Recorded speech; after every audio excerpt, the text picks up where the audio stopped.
Navigating the intersections of being Black and queer is difficult, but acknowledging that homophobia in the Black community is largely a remnant of colonization, of slavery, and of racism gives us the power to unlearn these ideas.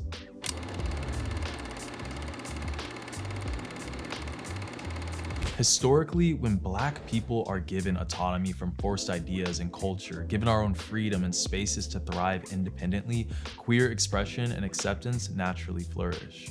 So exploring what it means to be Black has also allowed queer folks to explore their own queerness because these two concepts of modern identity are so correlated.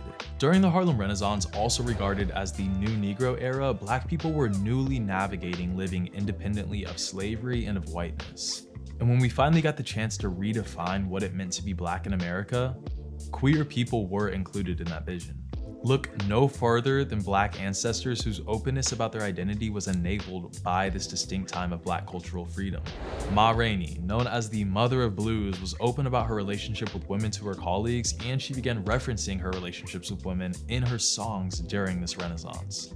Gladys Bentley was a renowned performer who dressed in men's clothes and did not care about gender constraints. She even married her girlfriend around this time, which is unheard of. Revolutionary writer Langston Hughes was writing unpublished poems with queer undertones to an alleged male lover. And William Dorsey Swann began hosting drag balls and galas after being freed from slavery and white cultural expectations of gender norms, creating what we know as drag today. This even comes after the documented emasculation and sexual abuse of Black slaves in America that still affects the Black community's perception of masculinity and gender today. So the ability to create drag in this case was just as much about racial equality as it was about reconstructing self-determination of our own gender and expression.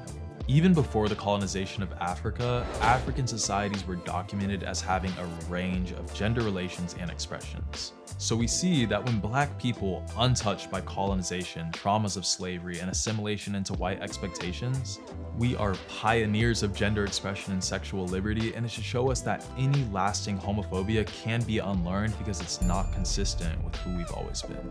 We're here and we're queer.